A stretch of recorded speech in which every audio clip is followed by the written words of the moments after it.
Attacking, running, blocking, dodging, casting spells. These are some of the actions that we are allowed to execute with our character in Elden Ring. All of these actions require stamina. Without it, we cannot do any of them. But also, Elden Ring lets us use a myriad of weapons and armor combinations. All of these can be equipped to our character in order to make it stronger and, most importantly, in order to look good. But the more things we equip to our character, the heavier it will be. All of this sounds important, right? Well, all of these factors are controlled by one single stat. This is the power of endurance, and it is defined as the attribute that governs stamina. It also affects robustness, and it determines how heavy your equipment can be. So now, we need to go over each of these characteristics affected by endurance: our stamina, our equip load, and our robustness. Stamina is the resource that we have in order to perform actions. Attacking, jumping, dodging, and spellcasting are a few of the things that require stamina. Fortunately, in Elden Ring, stamina only decreases while we are in combat, so it does not really affect us while we are exploring. Please take a look at these two charts in regards to stamina. On the top, you will see the correlation between your endurance level and your total stamina. In other words, how much total stamina we have on each level of endurance. On the bottom, you will see the correlation between your endurance level and the stamina increase per level. In other words, how much stamina we actually get each time we level it up. As always, we are interested in looking at the shape of these charts. On the top, you can see that during the early levels, our stamina increases consistently, and that in the later levels, we see that the tendency begins to flatten out. As you know, this is the effect of diminishing returns. In fact, this effect begins at level 50. Once we hit 50 endurance, the increase of stamina degenerates tremendously to the point that it is really not worth leveling up this stat in order to increase our stamina. 50 endurance is the soft cap for stamina, and going any higher is a waste of your resources. To confirm this, check the chart on the bottom. After 50 endurance, there are multiple levels that give no increases to stamina, 0. As you can see, it is definitely not a good use of our resources to go past this level. The next effect of endurance is the increase of equip load. Equip load is the stat that defines how heavy your equipment can be. The more equip load you have, the more weight you can carry at any given time. It is important that you understand this. Equip load is only affected by the different items that your character has equipped on them. This means weapons, armor, and talismans. Items in your inventory have no effect on this stat. Let's take a look at the usual charts that we use in order to see how endurance affects our equip load. On the top, you will see the correlation between your endurance level and your total equip load. In other words, how much total equip load we have on each level of endurance. On the bottom, you will see the correlation between your endurance level and equip load increase per level. In other words, how much equip load we actually get every time we level up this stat. As it happens with every stat, you will see that the increases to equip load are much healthier on the earlier levels, and during the later levels, the increase begins to flatten out. This is always the effect of diminishing returns.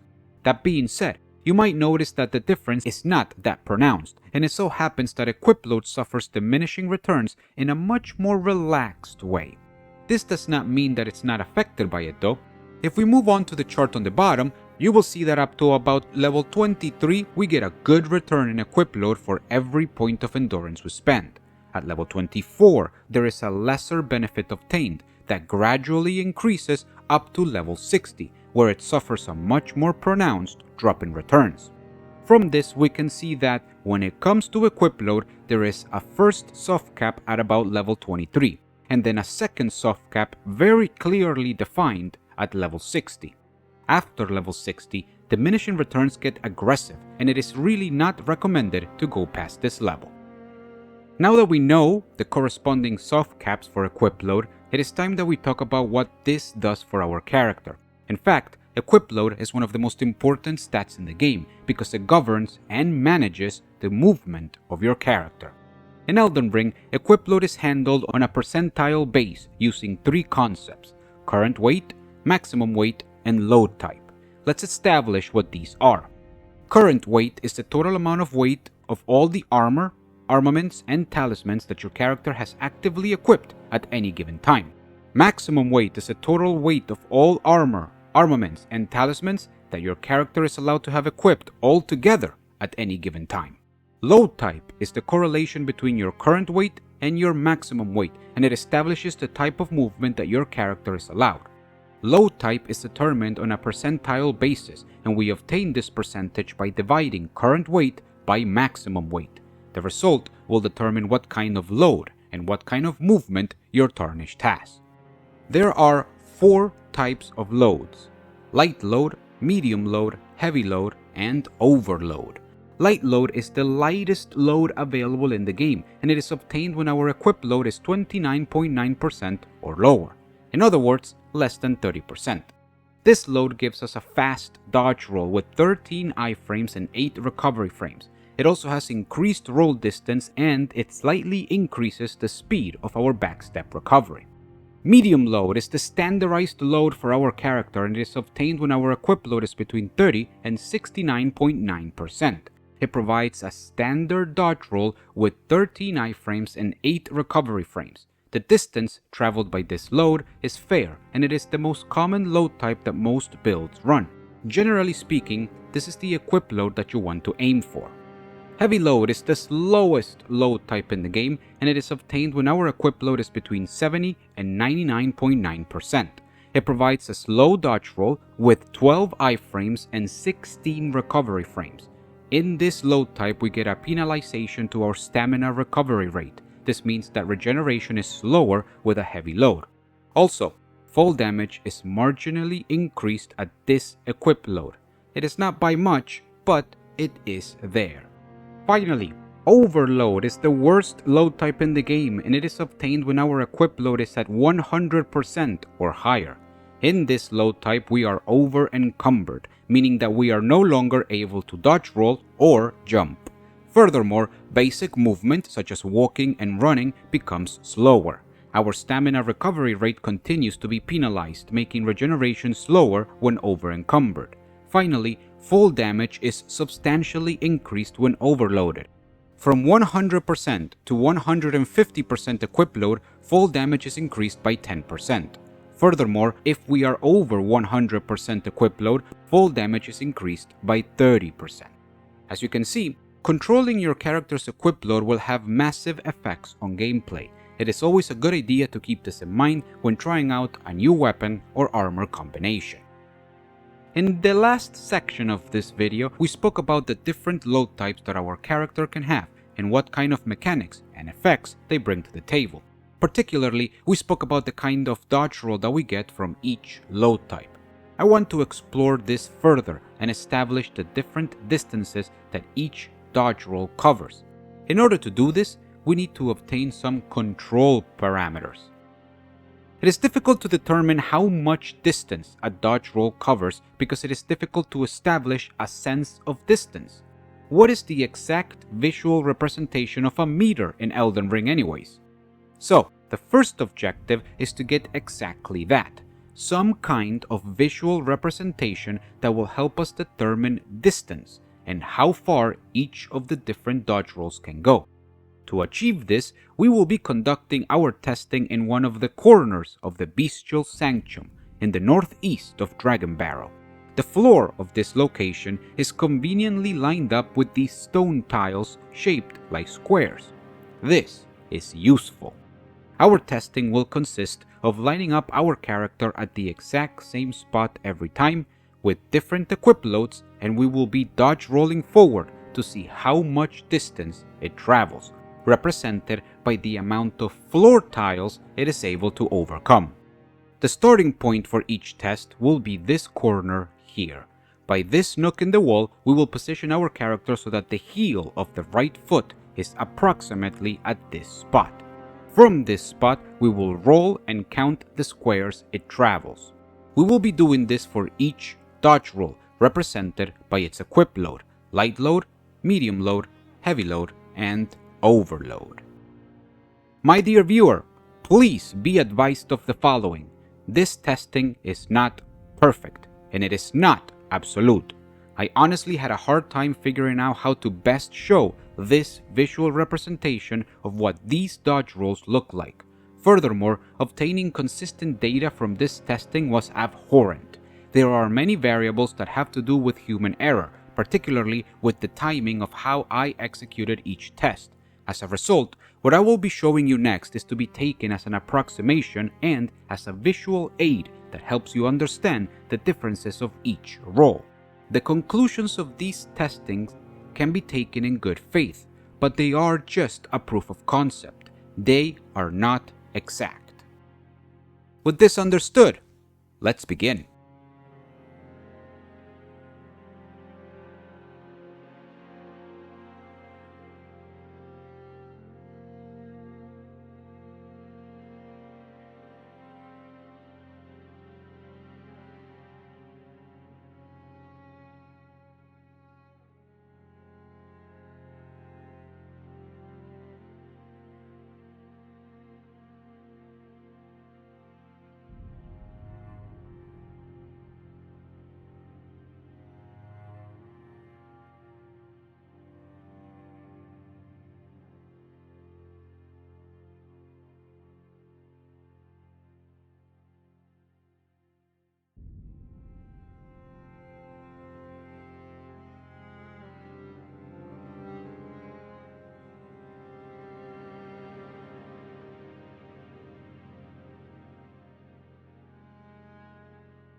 As you have seen, I showed you one example from each roll type, but I tested them each multiple times. Specifically, I ran 100 tests with each load type. From all of this, I managed to see that on average, a light roll traveled about 7.5 squares, a medium roll traveled about 6 squares, a heavy roll traveled about 5.5 squares, and if your character is overloaded, it will only travel about 1 square.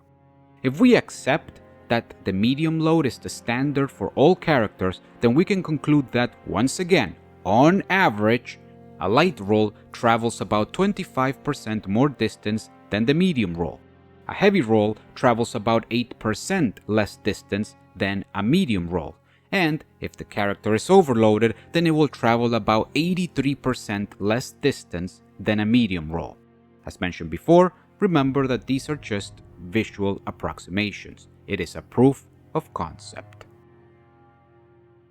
From this data, it is sensible to conclude that using the light roll or the medium roll will provide the highest amount of benefit.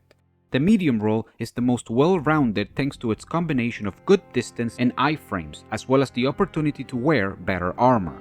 That being said, the light roll is definitely recommended if you can accept using less protection. While it has the same amount of iframes as the medium roll, the increased distance traveled makes it a much better defensive tool. Getting out of the way of attacks and moving back away from your enemy is extremely useful with this roll. These kinds of choices are always left to the player, but it is important to understand that both rolls are equally good, and you should pick one based on your own preferences or your own playstyle. The medium roll provides good iframes and good defense through armor. The light roll provides good iframes and good defense through massive movement and mobility. In this case, there is no objectively better option. It is a matter of what is best for you, the player. The last effect that we need to go over is the increase to Robustness. Robustness is the natural ability for our character to resist the status effects of hemorrhage and frostbite. These are dangerous effects, as they both deal a considerable amount of damage based on a percentage of our total HP. As is always the case with these things, the more endurance we have, the more robustness we will get, and that means that we will be more resistant to these effects. In this case, resisting these effects does not lower the damage they deal, but it does increase the amount of application needed in order for them to proc. In any case, the rate of increase is as follows. There is no increase from 1 to 30 endurance. We get plus 3 robustness from 31 to 40 endurance. We get plus 0.5 robustness from 41 to 60 endurance. We get plus 0.25 robustness from 61 to 99 endurance. In all honesty, endurance is an extremely opinionated stat. Every person can have their own point of view as to how much endurance is needed and how much endurance is too much. It all depends on what each player values the most in the game and how their playstyle is.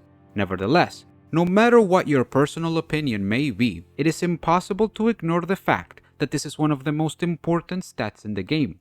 Knowing its details is key to success, and understanding its characteristics will make your game that much easier. Movement and mobility play a huge role in the survivability of a character, and that means that endurance plays a huge role in staying alive. Thank you very much for your time, and I hope that I get to see you on the next one.